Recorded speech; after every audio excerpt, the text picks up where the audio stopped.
Alright guys, I'm back. What is good? Today we're going to be doing something a little bit different. Normally I like to talk about GQ or new characters coming out, but today I want to do something a little different. Because a lot of people be giving me questions about versus battles or pain battles, PvP, whatever you want to call it. So today we are going to talk about strategies, characters, as well as a little bit of history on PvP in Bleach Brave Souls. So in order to understand the history of Bleach Brave Souls, you're going to have to subscribe to this YouTube channel as well as follow me on Twitch at ShyGoonRaps. Or follow my boy's channel, Denny Did It. I be on his stream all the time, probably more often than mine actually nowadays. So definitely check that out. Make sure you check us out on socials and stuff and leave a like on this video. Anyway, where were we?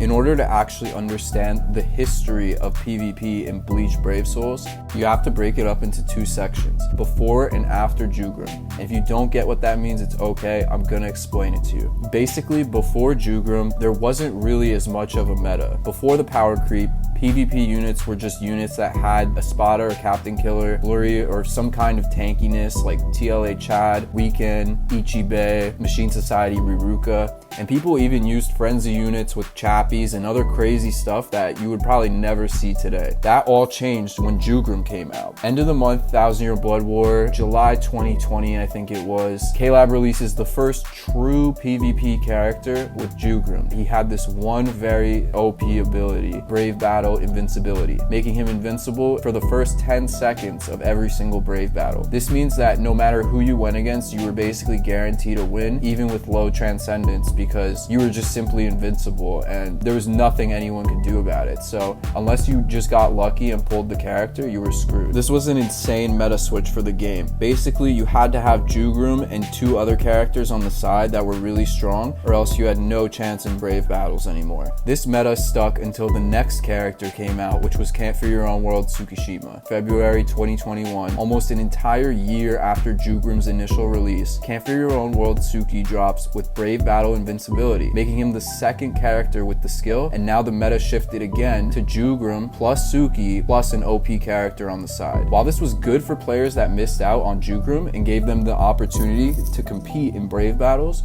it also made it much easier for lucky players and whales to gatekeep the higher PvP tiers. This ultimately made PvP much worse off because there was no way to counter this other than by whaling. I mean, come on, two invincible characters. What's next? A third invincible character? Hey yo, what the?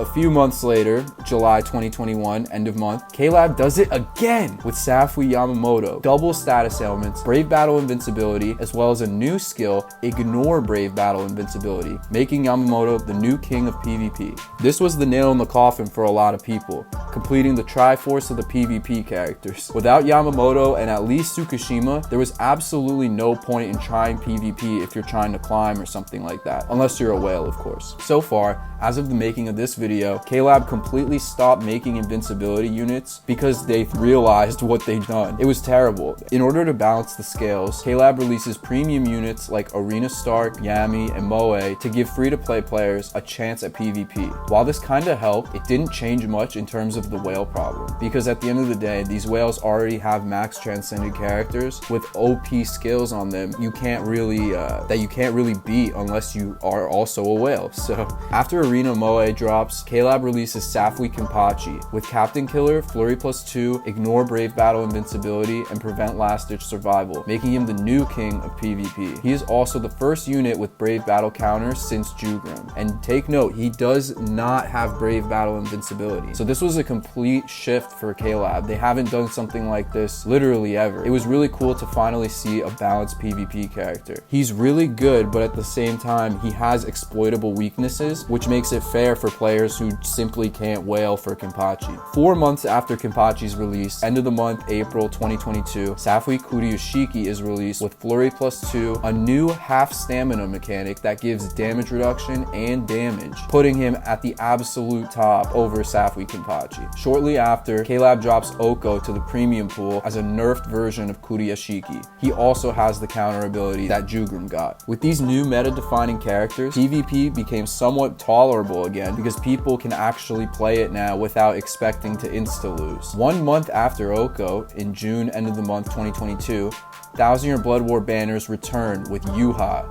the Almighty. He has Drain and Paralyze, Captain Killer, half stamina mechanic, Flurry +2, Ignore, Last Ditch Survival, and Brave Battle invincibility. And on top of all of that, he has a new booster skill, which is basically an increased version of the normal boost, making him the absolute king of PvP. And then, and finally, with the newest 1000-year Blood War banner that has come with the new release of the anime, K-Lab injected power creep into their bloodstream with 1000-year Blood War Chad. With the half stamina mechanic, booster, pierce barrier, captain and stern ritter killer. He also has a new mechanic where he does 100% more damage to enemies without a status element on them. However, he does not have ignore, brave battle invincibility. So the release of this Chad was crazy because now there's actual balance in PvP again. I mean, even if people pull this new Chad, people with Yamamoto and stuff are completely fine, you know? People with Yuha are completely fine. Kuriyashiki, completely fine. And even if you don't have those, now you can use SP units and other units that don't need to worry about brave battle invincibility. It's actually kind of nice. And I mean, doing this history of PvP actually made me really happy because it made me realize that PvP is in a very good direction. Now they're releasing new characters with interesting mechanics, and it adds way more variety and strategy to the game, which I think is healthy.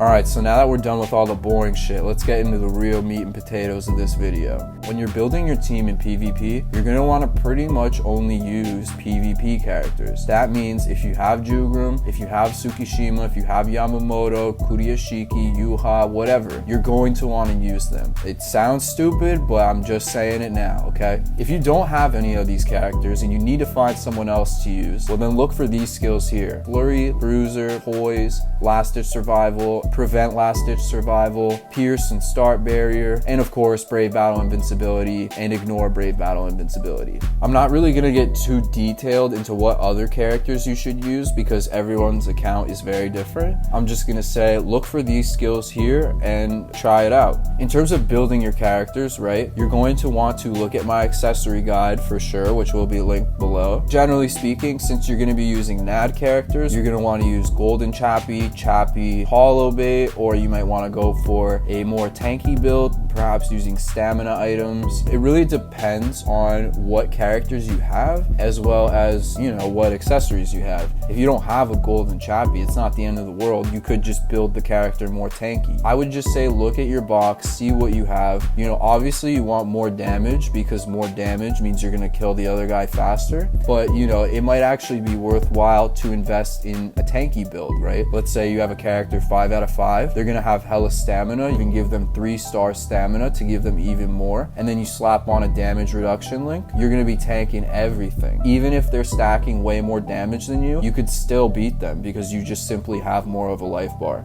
It's actually funny because someone in the Discord was asking me about this today, but basically in a video game, when you try and min-max, it's about how can I get the highest damage output, how can I get the most stats with what I have right now, right? So basically, you need to look at the characters. This character has a lot of damage multipliers. Maybe I need to stack damage on him. Or, oh, this character has the half stamina mechanic. Maybe I need to stack DR on them. Look at Kuriyashiki, for example. He has the half stamina mechanic, which gives him extra DR on top of a DR soul trait. Now, you can give your Kuriyashiki max transcended normal attack links, but you're going to get more value out of putting 3 DR links on him. Because think of it like this. You put 3 DR links on him, he's gonna have a shit ton of DR. It's like he has 4 DR links. However, you give him the normal attack damage, it's only gonna be like giving him 3 normal attack links and then 1 DR link. So effectively, you're kind of splitting your stat gains. You wanna add more to the DR because that stat has more value, more multipliers. Every point of DR you put, you're getting more DR than if you put 1 point of normal attack damage. So if you really want to make a good build, you have to kind of think of these things, right? So yeah, I don't really want to get specific about shit because everyone has different stuff. You can min-max to some extent, but at the end of the day, it's really just based on what you have. So instead of just telling you like, oh yeah, do this, this, and this, I want you to actually understand how you make these decisions by yourself. So yeah, that's why I don't really want to get too specific. If you really need help, I'm always here. You can DM me or just leave a comment down below. But yeah, I think most of you should be pretty fine. In terms of link slot abilities, honestly, just give them Pierce Barrier. I mean, if you're giving a character link slot abilities based on PvP, please visit your doctor now. But I think that, yeah, probably just Pierce Barrier if anything. I wouldn't really give them anything else. Maybe damage at full stam, damage at low stam. But honestly, I don't really like damage at low stam anymore because, I don't know, it just doesn't really feel useful. You can only really activate it when you're in a losing position, so I feel like it's just kind of a waste of a stat. But obviously, if we're talking about like Yuha or Chad or Kuriashiki, who have the half stamina mechanic, then low stam could actually be very, very good. Like I said, it just depends on what you have. No one's really gonna tell you what's the best thing. It's more about playing the game and then seeing how your team fails and then trying to give them resources so that they can make up for it. So now let's get into the actual strategy of playing PvP. Now this is the one problem that I feel like players have almost universally. I feel like no one really understands how to actually play PvP. As per the rest of this game, the tutorials are very, very bad and don't actually explain the mechanics properly. I promise you, they don't.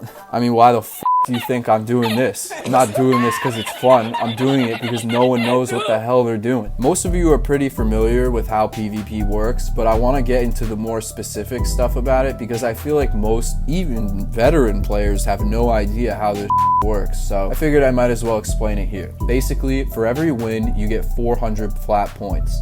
And if you lose, you still get 40 points. If you're on a win streak, you can get up to 100 extra points per win. So in total, you can get 500 points per win if you win 6 battles in a row. And on top of that, extra battles give you 800 points, which means that if you have the win bonus active and get an extra battle, you can get 1,300 points for a win, which is actually huge. Yo, my bad, YouTube gang. So I'm editing this right now, and I actually forgot to mention that I factored in the ×2 bonus into these numbers. So you know, goodbye. Alright, so now we're going to talk about team order. So basically, the order in which you place your characters significantly affects how the battle will go. Every character is different, characters have different attributes, skills, killers, etc., which affects how the battle will go, right? So basically, the first character on the left is going to be like your main runner, who's going to be the one in the middle. The next one is going to be the one on the top, and then the third one is going to be the one on the bottom. Okay, so the basic strategy here is that you're going to want to order your characters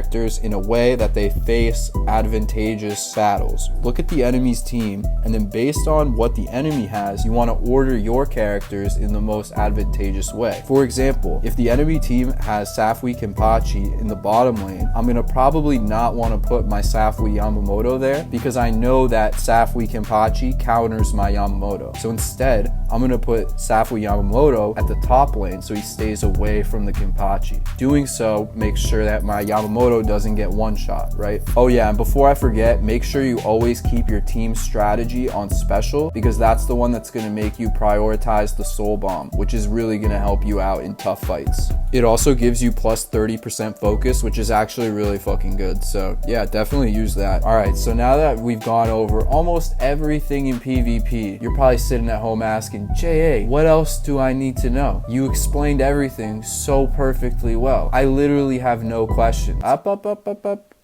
We're not done yet. There's still one more thing that I want to go over, which was pretty much the reason why I made this video in the first place. But I really think that this tip right here could actually change the entire BBS meta as we know it. And I'm not trolling. I know you guys know me. I'm a big jokester, but this isn't a prank, I promise you. I've actually never heard anyone give the advice that I'm about to give you guys. So I would really appreciate it if you guys let me know what you think about this.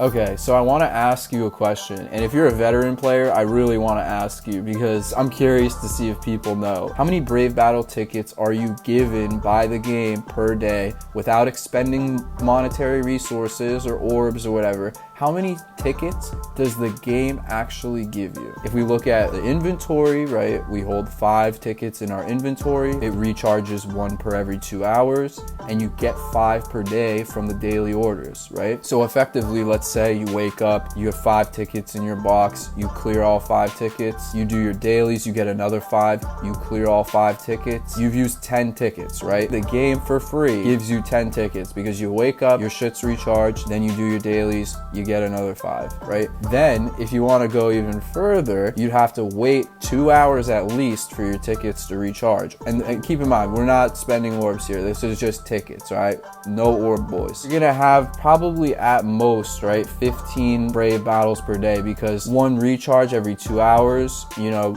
let's say you go to work or to school, you come back home, your tickets are recharged, right? You're getting maybe 15 matches per day if you let it recharge all the way. If you don't even have time to let it recharge, then you're screwed. Now, think about it like this, okay?